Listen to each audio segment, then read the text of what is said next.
పేరు పేరున నా హృదయపూర్వక ధన్యవాదాలు తెలుపుకుంటున్నాను. ఎందుకంటే ఒకే ఒక మెసేజ్తో ఒక ఫోన్ కాల్ చేసేసరికి అందరూ మన్నించి వచ్చినందుకు కూడా మరొకసారి మీకు ప్రత్యేక ధన్యవాదాలు తెలుపుకుంటున్నాను. అలాగే ఈరోజు అన్నదాత సుఖీభవ అనే కార్యక్రమం మరి మన ప్రభుత్వం ఏర్పడి ఇప్పటికి దాదాపు 20 నెలలు పూర్తవుతా ఉంది. మరి మీకు తెలుసు ప్రభుత్వం ఎన్ని కష్టాల్లో నుంచి బయటపడ్డామనేది. గత పాలనలో వైసీపీ పాలనలో దాదాపుగా 10-15 సంవత్సరాలు వెనక్కి వెళ్ళాం మనం అభివృద్ధిలో. మరి అంతటి అరణ్యం నుంచి మనము గౌరవ ముఖ్యమంత్రి గారు మన రాష్ట్రాన్ని కాపాడి మళ్ళీ అధికారంలోకి వచ్చామంటే ఈరోజు అంత ఆశామిషమైనది కాదు. ఎందుకంటే దాంట్లో ప్రతి ఒక్కరి కృషి, ఇక్కడున్నటువంటి నాయకులైతేనేమి, కార్యకర్తలేమి, తెలుగుదేశం పార్టీ ముఖ్య నాయకులైతేనేమి ప్రతి ఒక్కరు కూడా మరి ఎంతో కృషి ఉంది ఈరోజు. మరి ఇలాంటి కష్టాల్లో ఉన్నప్పుడు కూడా ఈరోజు అన్నదాత సుఖీభవ పిఎం కిసాన్ అనే ప్రోగ్రామ్ స్టార్ట్ చేసినటువంటి మన జాతీయ ప్రధానమంత్రి వర్యులు శ్రీ నరేంద్ర మోదీ గారికి, అలాగే మన రాష్ట్ర ముఖ్యమంత్రి వర్యులు మాన్యులు శ్రీ నారా చంద్రబాబు నాయుడు గారికి, అలాగే మన ప్రియతమ నేత డిప్యూటీ సీఎం పవన్ కళ్యాణ్ గారికి, మరి అందరికీ పేరు పేరున హృదయపూర్వక ధన్యవాదాలు తెలుపుకుంటూ మరి నేను చెప్తా ఉన్నాను, పోయిన సంవత్సరంలో ఆగస్టు 2వ తేదీన మొదటి విడత మనం విడుదల చేశాము.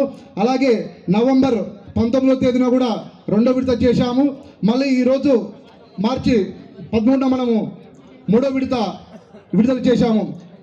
ఇది ఈరోజు నేనేం చెప్తానంటే, ఆ రోజు గౌరవ ముఖ్యమంత్రి వర్యులు ఎన్నికల మేనిఫెస్టోలో ఏదైతే చెప్పారో, రాష్ట్రం ఎన్ని కష్టాల్లో ఉన్నా కూడా ఆయన ఏదైతే హామీ ఇచ్చారో, హామీ ఇచ్చిన దానిలో ఇప్పుడు ఖచ్చితంగా మనం నెరవేర్చామనేది మరి మీ అందరికి సభాముఖంగా గౌరవ ముఖ్యమంత్రి వారు మనకి ఇచ్చిన మాట నెరవేర్చారో లేదా చెప్పండి రైతులు. మరి ఇచ్చిన మాట నెరవేర్చారు. మరి ఎన్నో కష్టాల్లో ఉన్నా కూడా రాష్ట్రం అభివృద్ధి బాటలో నడిపిస్తున్నటువంటి ముఖ్యమంత్రులు అయితేనేమి, అలాగే మన గౌరవ ఎమ్మెల్యే గారు కూడా. మరి ఒకసారి గత ప్రభుత్వంలో చూసుకుంటే వైసీపీ ప్రభుత్వంలో మొత్తం కోడమూరు నియోజకవర్గం అల్లాకొల్లం అయిపోయింది. దగ్గర ఉన్నటువంటి ఇసుకతో మొదలు పెట్టుకుంటే ప్రతిదీ రోడ్లు అయితేనేమి, ఇవైతేనేమి సర్వనాశనం అయిపోయింది. అలాగే మరి ఆనాడు 2014 నుంచి 2019 వరకు కూడా గౌరవ విష్ణువర్ధన్ రెడ్డి గారు ఇన్ఛార్జిగా ఉండి ఆ రోజు గ్రామాలలో రోడ్డు వేసాము తప్ప అంతకు మించి వైసీపీ ప్రభుత్వంలో ఎక్కడ కూడా ఒక ఇల్లు కట్టిన చరిత్ర కానీ, ఒక బాత్రూమ్ కట్టిన చరిత్ర లేదు. మళ్ళీ ఇప్పుడు 2024లో గౌరవ ముఖ్యమంత్రి చంద్రబాబు నాయుడు గారు అయిన తర్వాత, అలాగే విష్ణువర్ధన్ రెడ్డి ఆధ్వర్యంలో మన స్థానిక ఎమ్మెల్యే బొగ్గల దస్తగిరి గారి ఆధ్వర్యంలో ఈరోజు అభివృద్ధి పరిగెత్తుందంటే ఏమాత్రం ఆశ్చర్యపోవడానికి అవసరం లేదు. ఎందుకంటే మనం చూస్తూ ఉన్నాం కళ్ళ ముందే. పూలకల్ టు ముడుమాల కొత్త రోడ్ వేసాము, అలాగే పూలకల్ టు బెలగల్ కొత్త రోడ్ వేసాము, అలాగే బెలగల్ టు సంఘాల వరకు కొత్త రోడ్ వేసాము.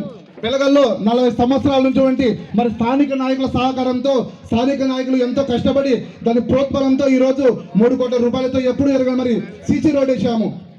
అదేవిధంగా కూడా చింతవానపల్లె నుంచి బెలగల్ నుంచి చింతవానపల్లె, అలాగే తిమ్మదొడ్డి వరకు కూడా రోడ్డు ప్రభుత్వంలో వచ్చింది. అలాగే గొల్లలదొడ్డి కూడా వచ్చింది. ఇట్లా మండలంలో చూసుకుంటే ప్రతి విధంగా అభివృద్ధి బాటలో మనం నడుస్తూ ఉన్నాం. మరి ఇలాంటి అభివృద్ధి మార్గంలో నడుస్తున్నప్పుడు మరి రాబోయే రోజుల్లో కూడా స్థానిక సమస్యలు వస్తూ ఉన్నాయి. స్థానిక సమస్యల్లో ఇప్పుడు గౌరవ ఎమ్మెల్యే గారి ఆధ్వర్యంలో ఇంతగా ప్రతిదీ మనం కృషి చేస్తూ ఉన్నాం. ప్రతి అభివృద్ధి పథంలో మనం నడుస్తూ ఉన్నామంటే మరి రాబోయే రోజుల్లో కూడా గ్రామాల్లో ఆయన రథసారథులుగా విష్ణువర్ధన్ రెడ్డి గారు సూచించిన వ్యక్తి ఎవరైనా సరే మన పార్టీ నుంచి నిలబడిన వ్యక్తిని మనం గెలిపించుకున్నప్పుడే మన గ్రామాల్లో ఇంకా అభివృద్ధి పథంలో నడుస్తామని నేను ఆశిస్తూ ఉన్నా. మరి అదేవిధంగా పోయిన ఇయర్ అయితే ఈ ఇయర్ కూడా గ్రామాలలో సీసీ రోడ్లు అయితే